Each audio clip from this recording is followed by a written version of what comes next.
qu'on arrive maintenant à quelque chose d'intéressant, parce qu'on a questionné c'est quoi l'animal 7, il vient d'où, d'où est-il, on a aligné plusieurs noms. Sachez que chez les Dogons, l'Oryctérope que vous avez ici à l'image s'appelle Amma. C'est lui, le prototype, qui va donner naissance à l'animal 7.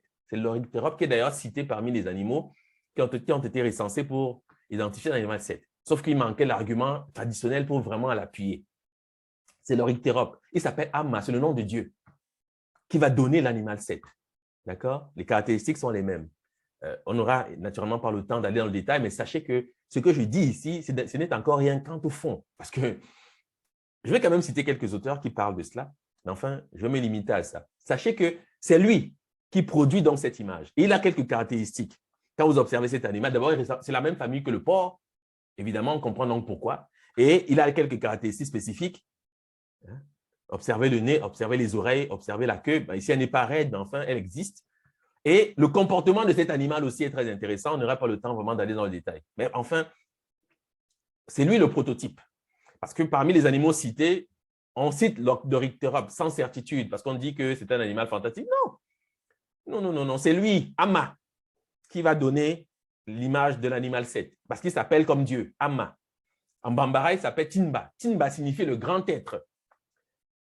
Quand on dit par exemple Pharotin, c'est les temples de Pharaon. Parce que le Tin signifie le temple, le têtre. Mais dans le Komo, le mot Tin, qui signifie têtre, a le sens de temple. Et c'est lui qui va éparpiller le corps de Pharaon, qui vont devenir les Pharotines, c'est-à-dire les temples de Pharaon, c'est-à-dire le corps d'Osiris, parce que Pharaon, c'est Osiris dans le Mandé. D'accord? Ça s'appelle Tinba, c'est son nom.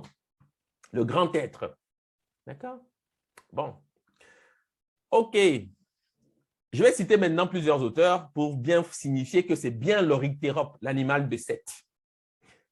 L'hypothèse d'un lien entre l'Oryctérope, ici je vais citer notamment Dominique Zayan, et Pierre de Marais et autres, hein, indifféremment, parce qu'ils ont parlé de cela.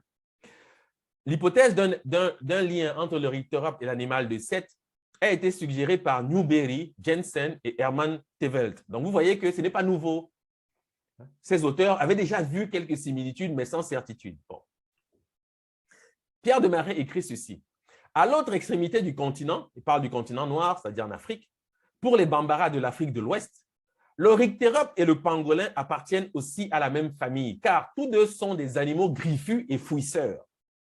Au sein de la très riche symbolique qui sous-tend le complexe initiatique Chiwara des Bambara, je vais vous en parler rapidement tout à l'heure, l'un ou l'autre de ces animaux se trouve fréquemment représenté, associé à une antilope, la fameuse oryx. Sur les hommes, ce sont des masques sacrés qu'on appelle Chiwara. Emblème en bois si prisé des collectionneurs d'art africains. Ces animaux blasons sont choisis en fonction de leur pouvoir évocateur relatif au soleil, à la terre et aux rapports existants entre eux et l'agriculture.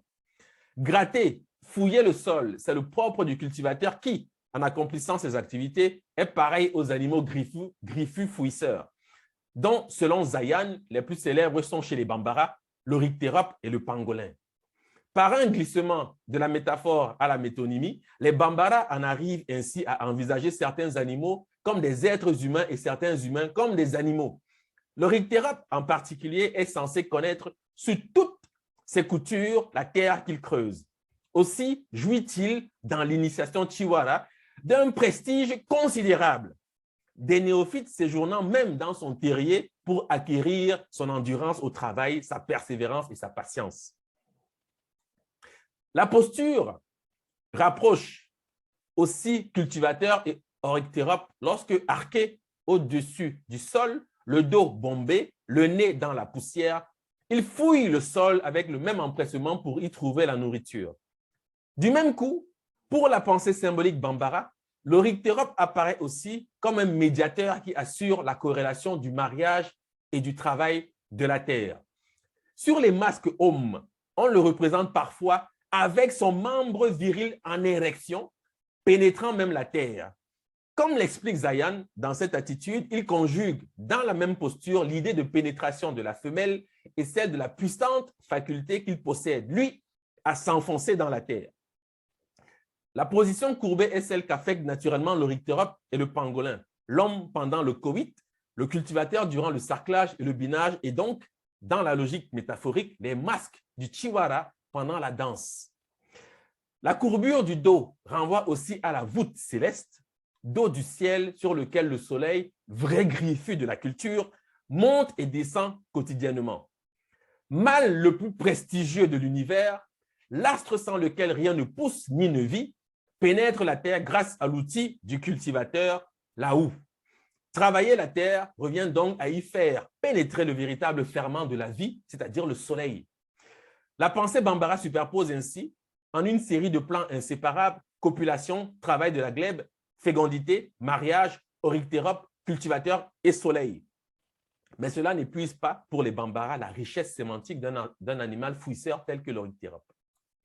Si ce dernier peut être utilisé en tant que métaphore et métonymie du cultivateur, il peut aussi devenir symbole du système radiculaire des plantes alimentaires telles que le sorgho, gno, de l'eau et de la chaleur céleste. Notons aussi que lorsqu'ils représentent l'orictérope sur les cimiers en bois, les artistes Bambara ne font pas toujours preuve d'un grand réalisme, ce qui donne parfois des représentations ambiguës où notre animal tient à la fois du cochon et de l'âne. L'âne, c'est 7, c'est incroyable. Et le cochon, c'est aussi 7. Mais, remarque Zayan, il ne faut pas se méprendre sur ces anomalies. La méprise volontaire ou non de l'artiste ne change rien quant à l'identification du messager, ni en ce qui concerne le contenu de l'information. Il arrive même que l'hybridation plastique, on passe sur certains cimiers à une transformation, l'âne figurant à la place de l'orictérope. Et c'est l'âne que vous retrouvez plus généralement dans les représentations en Égypte antique. Mais sachez que c'est Amma, c'est ça, l'âne, d'accord? Parce que le nom de l'âne, je l'ai dit à d'autres occasions, en copte, c'est Iou. Mais c'est Iou, Iou c'est le mille dans les langues dogon, qui devient Nyo. On peut dire Nyo, Iou. C'est le nom de l'âne en Égypte antique. Quand on dit Yurugu, Yurugu, c'est le nom du renard pâle. Yurugu signifie celui qui a volé le mille. C'est le nom qu'on donne à Ogo, qui est l'image de Seth. D'accord? Mais vous devez savoir que c'est la même chose. Sauf que cette tradition-ci a un aspect ésotérique auquel, naturellement, j'allais dire éventuellement, les inventeurs du christianisme n'ont pas nécessairement eu accès. Ils se sont limités aux apparences, le bien, le mal, et puis bon, ce qui était compliqué, ils ont abandonné. Parce que ça, là, c'est extrêmement profond. C'est-à-dire qu'avec ça, je veux dire, on a dépassé depuis très longtemps les grandes théories sur le christianisme et l'islam. Parce que ces religions-là sont superficielles. Où est-ce que vous allez pénétrer aussi profondément, je veux dire, la vie humaine concrète dans les grandes déclarations, les belles intentions que vous trouvez dans la Bible ou le Coran? Parce que ça, c'est la vie concrète. Et on vous parle de choses concrètes, c'est-à-dire même l'écologie même de la nature est introduite. Enfin, je ne vais pas faire de comparaison parce que je crois que c'est même inutile.